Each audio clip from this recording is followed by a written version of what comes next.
The Google Scholar.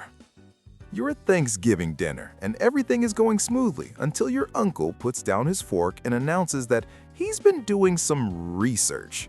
Suddenly, the mashed potatoes are getting cold because he's explaining why everything doctors say about cholesterol is actually a lie perpetuated by Big Pharma. His source? A blog he found at 2 a.m. written by a guy whose profile picture is a cartoon wolf wearing sunglasses. But don't worry, he also watched a YouTube video that confirmed everything, so it's basically peer-reviewed at this point. The Google Scholar is someone who confuses having access to information with actually understanding information. They spend 20 minutes reading headlines, and suddenly they're ready to debate people who spent 20 years studying the subject. It's like walking into a hospital after binge-watching Grey's Anatomy and asking where you can pick up your scalpel. These are the people who use phrases like exposed and what they don't want you to know as if they've stumbled upon classified government secrets instead of a Reddit thread with 47 upvotes. They skim articles without reading past the first paragraph, form granite-solid opinions, and then get genuinely offended when actual experts disagree with them. The Google Scholar treats Wikipedia like it's a sacred ancient text, but only reads the summary at the top. They'll tell you that you're brainwashed by mainstream science while citing a website that also sells healing crystals and survival food buckets. The irony is that Google is an incredible tool for learning, but in the hands of a Google Scholar, it's basically just a confirmation bias machine with a nice logo. The Debate Lord. You casually mention that you thought the movie was pretty good, and suddenly your coworker is leaning forward in his chair asking you to define what you mean by good and whether you've considered the film's problematic third-act structure. You weren't trying to start a thesis defense, but congratulations, you're now in one. Welcome to a conversation with the Debate Lord, where every interaction is a competition and winning is the only thing that matters. The Debate Lord is someone who thinks being smart means never losing an argument. They've memorized the names of logical fallacies and wield them like weapons in a gladiator arena. Say something they disagree with and suddenly you're committing an ad hominem or a straw man or some other Latin phrase they learned specifically to make you feel stupid. It's like they took a philosophy class once and decided that was their entire personality now. These people don't actually listen to what you're saying. They're just waiting for you to stop talking so they can deliver their counter-argument that they started preparing the moment you opened your mouth. If you somehow corner them with facts, they won't admit defeat. They'll just pivot to a different argument or claim you're missing the bigger picture. Debate lords think talking louder and faster means they're winning. They mistake verbal domination for intellectual superiority. But here's the thing about always needing to win arguments. Eventually, people just stop talking to you entirely. And you can't win a debate if nobody wants to have one with you anymore. The Contrarian. Everyone at the table agrees that pizza is delicious, and suddenly this guy needs everyone to know that actually pizza is overrated and the only reason people like it is because they've been conditioned by society to enjoy it. He's never met a popular opinion he didn't want to fight. If everyone in the room said the sky was blue, he'd find a way to argue it's actually a very light shade of violet, and you're all just too intellectually lazy to notice. The Contrarian thinks disagreeing with the majority automatically makes them smarter than the majority. They've confused being different with being intelligent. In their mind, if everyone believes something, it must be wrong, because how could regular people possibly be right about anything? It's like they get a little dopamine hit every time they see shock on someone's face after saying something ridiculous. These are the "I'm just playing devil's advocate" people, except they're not playing anything. They genuinely believe that their hot take about how actually the Beatles were overrated makes them an independent thinker rather than just exhausting to be around. The Contrarian will defend absolutely terrible positions just for the thrill of going against the grain. They think mainstream equals automatic trash. If a billion people like something, it must be bad. Meanwhile, they're standing in the rain refusing to use an umbrella because that's what sheep do. Congratulations, you're not a sheep, you're just wet and everyone else is dry and comfortable and not listening to you anymore. The Jargon Junkie. You ask your coworker a simple question about the project deadline, and 15 minutes later, you still have no idea when anything is due, but you've learned 17 new words that you're pretty sure were made up on the spot. They've talked about synergizing deliverables and leveraging core competencies and optimizing paradigm shifts, and you've just been nodding along, hoping your face doesn't reveal that you have absolutely no idea what any of that means. The jargon junkie is someone who uses complicated vocabulary and technical terms as a smokescreen to hide the fact that they have no clue what they're talking about. They weaponize confusion. If you can't understand them, then you can't question them, right? It's like putting a Ferrari body kit on a broken-down minivan and expecting people to be impressed by the engine. The easiest way to spot a jargon junkie is to ask them to explain something simply. Watch them malfunction like a robot that just got asked to divide by zero. Because here's the secret, if you truly understand something, you can explain it to a child. But if you only kinda sorta understand it, you need big words to cover up the gaps. Jargon junkies read the thesaurus more than actual books. They've never met a simple word they couldn't replace with something that has more syllables. They think vocabulary equals intelligence, when really it just equals everyone avoiding asking them questions because they don't want to sit through another TED Talk about absolutely nothing. The credential creeper. You're having a casual conversation about nutrition and whether eggs are healthy, and suddenly someone interrupts with, "Well, I have a degree in mechanical engineering, so I think I understand how things work," as if designing car engines and understanding cholesterol metabolism are basically the same thing. Their diploma has become a universal pass to be an expert on every subject imaginable. The credential creeper is someone who believes that being educated in one field automatically makes them qualified to speak on every field. They have a degree, and by God, they're going to make sure you know about it, even when it has absolutely nothing to do with the current conversation. It's like a plumber showing up to fix your computer because, hey, pipes and wires are basically the same concept. These people peaked intellectually at graduation and have been riding that wave ever since.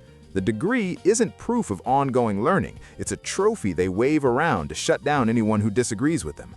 "I went to university" becomes their answer to everything, even when the question is about something they never studied. The credential creeper dismisses actual experts in other fields because they assume their own credentials transfer universally. They've confused education with intelligence and graduation with being finished learning. Newsflash, a degree in accounting doesn't make you qualified to debate virologists about vaccines. But try telling that to someone whose entire identity is a piece of paper they received 15 years ago. The documentary PhD. Your friend watched one Netflix documentary about the food industry 3 days ago, and now they're standing in your kitchen explaining exactly what's wrong with everything you're eating, like they just completed a residency in nutrition science.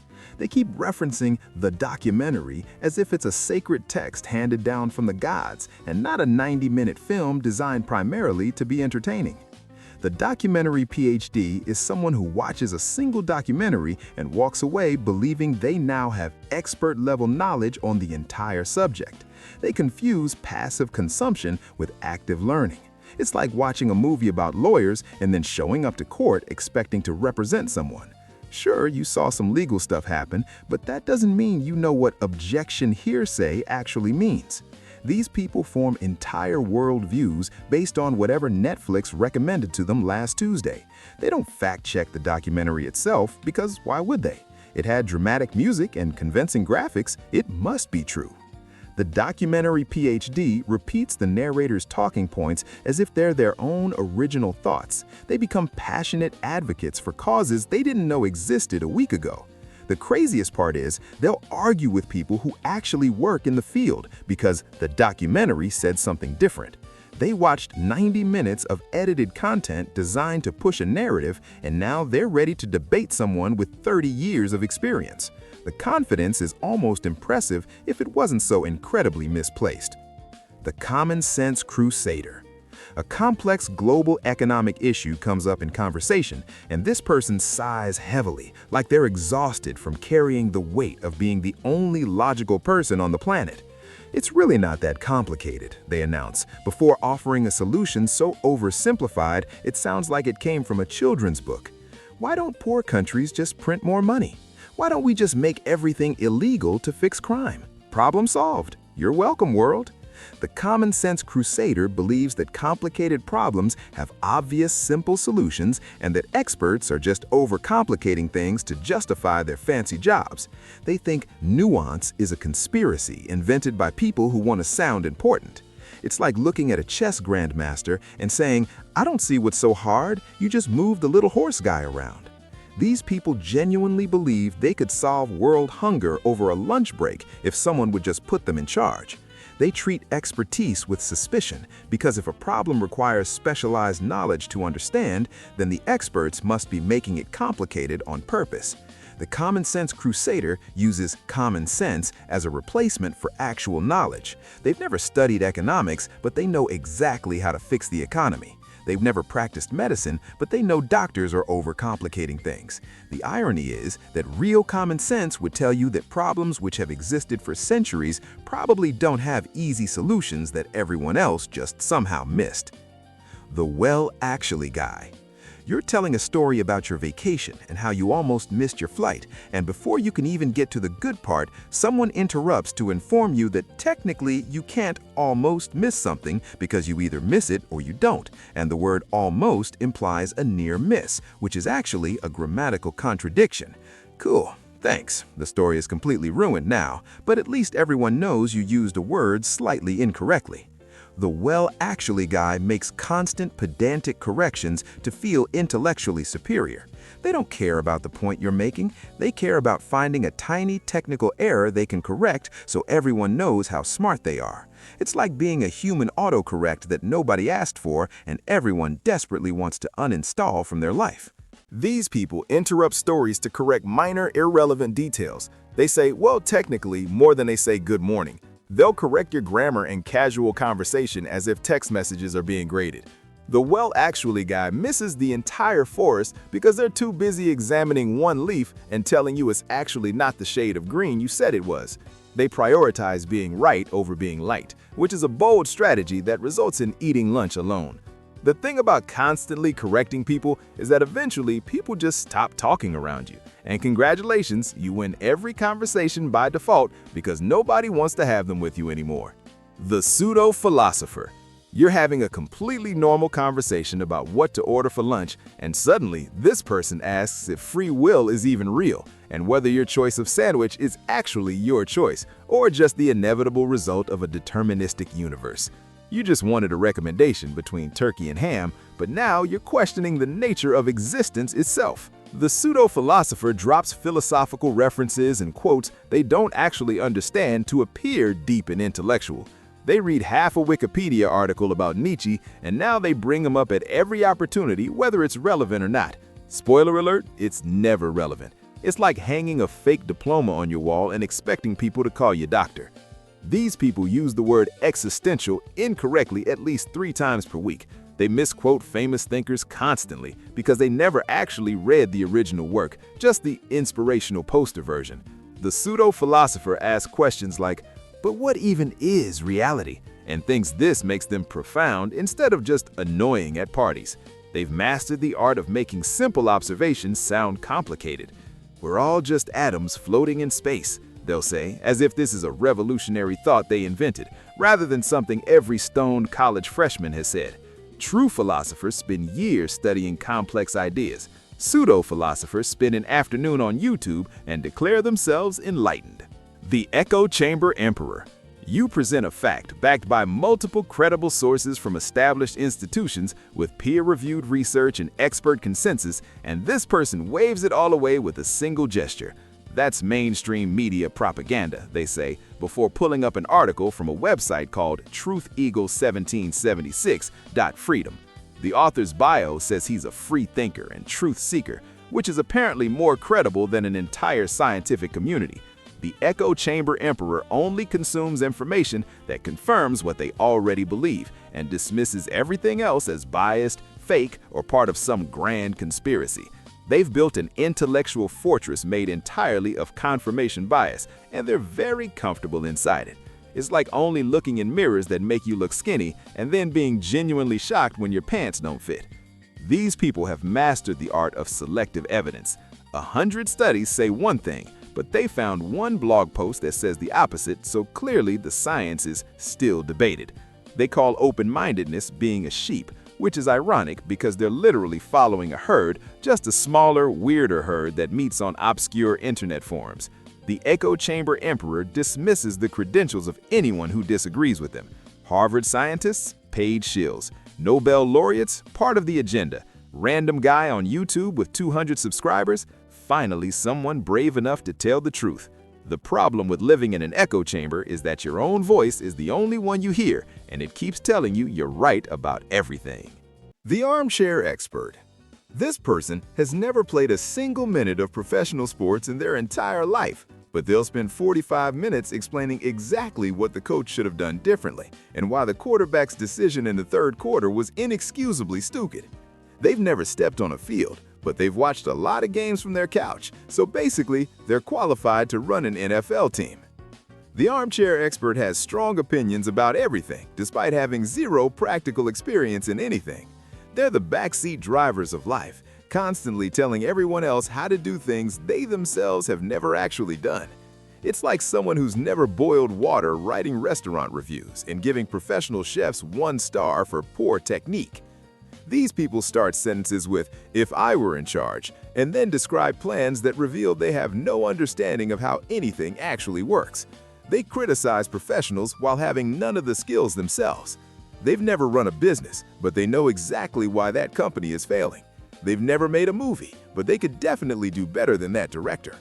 The armchair expert's confidence is inversely proportional to their experience. The less they know about something, the more certain they are about what should be done.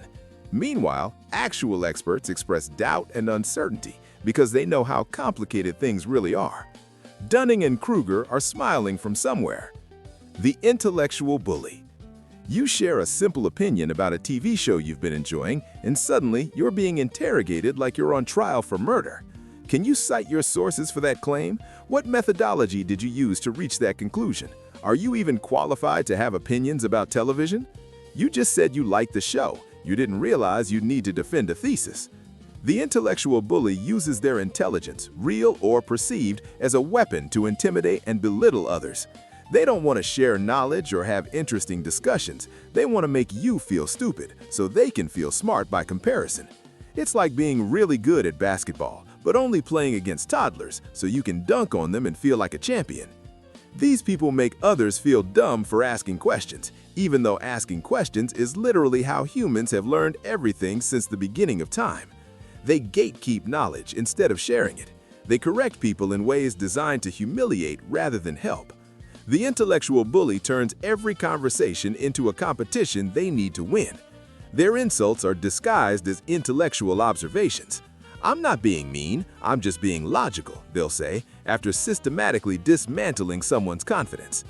The tragedy is that actually intelligent people lift others up. They explain things patiently. They remember what it was like to not know something. But intellectual bullies? They've forgotten that everyone starts somewhere, and they've decided their job is to make sure you feel bad about not already being at the finish line. The Dunning-Kruger Grand Champion. Here's the twist ending nobody asked for, but everyone needs to hear.